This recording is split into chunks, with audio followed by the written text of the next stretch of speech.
ആരാണ് ഈ ഒരു പോറ്റിയുടെ ഭാര്യ ഇപ്പോൾ പുറത്തു വരുന്നുണ്ട്. ഈ പോറ്റി ആരുടെ ബിനാമിയാണ്? എന്തെല്ലാമാണ് ആ നിഗൂഢ സംഘം ചെയ്തത്? പ്രശസ്ത സിനിമാ താരം ജയറാമിനെ കബളിപ്പിച്ചു. അദ്ദേഹത്തിനെ കൊണ്ടുപോയി അവിടെ പൂജ നടത്തിക്കുന്നു, പൂജയിൽ പങ്കാളിയാക്കുന്നു.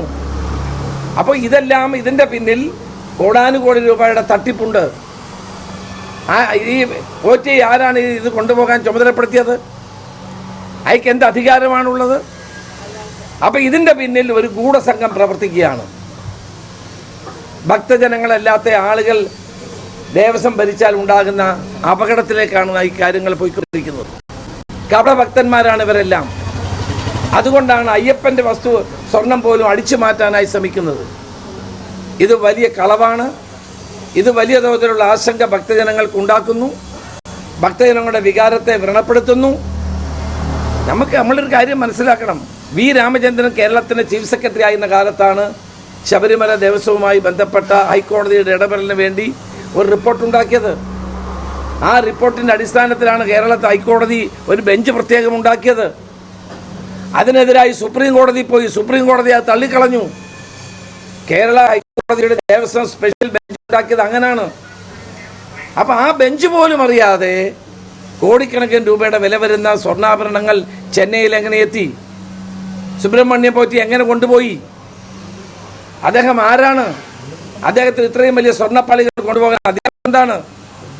അപ്പോൾ ഇത് അടുത്ത ആശങ്ക ഭക്തജനങ്ങൾക്കുണ്ടാവുകയാണ്. കേരളത്തിൻ്റെ അഭിമാനമാണ്. കോടാനുകോടി ഭക്തജനങ്ങൾ വരുന്ന കലിയുഗവരദനായ അയ്യപ്പ സന്നിധിയിൽ വെട്ടിപ്പ് നടന്നിട്ട് 2 ദേവസ്വം ബോർഡ് പ്രസിഡന്റുമാരെ അറിഞ്ഞില്ല എന്ന് പറയുന്ന ആരെ കബളിപ്പിക്കാനാണ്? ആരെ തെറ്റിദ്ധരിപ്പിക്കാനാണ്? മാത്രമല്ല, ഈ കാര്യത്തിൽ മുഖ്യമന്ത്രിയോ ദേവസ്വം മന്ത്രിയോ വ്യക്തമായി പ്രതികരിക്കുന്നില്ല. ദേവസ്വം ബോർഡിൻ്റെ വിജിലൻസ് അന്വേഷണം കൊണ്ട് ഇതൊന്നും പുറത്തു വരാൻ പോകുന്നില്ല. അതുകൊണ്ട് ദേവസ്വം ബോർഡിൻ്റെ വിജിലൻസ് അന്വേഷണത്തിന് പകരം ഇവിടെ വേണ്ടത് ബഹുമാനപ്പെട്ട ഹൈക്കോടതിയുടെ ദേവസ്വം ബെഞ്ചിൻ്റെ നിയന്ത്രണത്തിലുള്ള ഒരു സമഗ്ര അന്വേഷണമാണ് വേണ്ടത്. ഇത് ഭക്തജനങ്ങളെ കബളിപ്പിക്കുകയാണ്. 42 കിലോ സ്വർണം ഉള്ള തിരിച്ചു കൊണ്ടുവന്ന 30 കിലോ ആയി മാറി. ബാക്കി ആ സ്വർണം ആരടിച്ചു മാറ്റി? അപ്പോൾ ഇതിനകത്ത് വലിയ തട്ടിപ്പ് നടന്നിരിക്കുകയാണ്. വലിയൊരു ഗൂഢസംഘം ശബരിമലയുമായി ബന്ധപ്പെട്ട് 2019 മുതൽ ഈ ഗവൺമെൻറ് കാലഘട്ടത്തിൽ പ്രവർത്തിച്ചുകൊണ്ടിരിക്കുകയാണ്. മുൻകാല ദേവസ്വം ബോർഡുകൾ ഉത്തരം പറയണം. 2 ദേവസ്വം ബോർഡുകൾ ഉത്തരം പറയണം. അല്ലാതെ ഇത് ജനങ്ങളെ കബളിപ്പിക്കാൻ സാധ്യമല്ല. ശക്തമായി തന്നെ ജനങ്ങളെ അണിനിരത്തിക്കൊണ്ട് മുന്നോട്ട് പോകേണ്ട സാഹചര്യം ഉണ്ടാകും.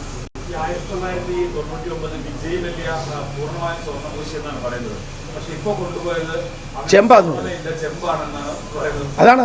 ഇത് നമ്മളൊക്കെ കബളിപ്പിക്കല്ലേ.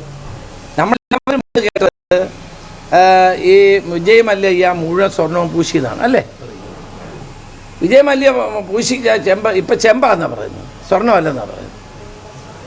ഞാൻ എല്ലാ വർഷവും ശബരിമലയിൽ പോകുന്ന, നമ്മളൊക്കെ 10, 40, 50 വർഷമായി പോകുന്നവരാണ്. ആ ശബരിമലയിൽ ഇതുപോലുള്ള വെട്ടിപ്പും നടത്തുന്ന ആരാണെങ്കിലും ശരി, അവരെ നിയമത്തിൻ്റെ മുമ്പിൽ കൊണ്ടുവരേണ്ടത് ഏറ്റവും ആവശ്യമാണ്. ഇതുപോലെ സ്വർണ്ണം അടിച്ചു മാറ്റുക. അപ്പോൾ ഈ നമ്മളിടുന്ന കാണിക്കയൊക്കെ ആരെങ്കിലും അടിച്ചു കൊണ്ടുപോകുന്നോ എങ്ങനെ അറിയാൻ പറ്റും?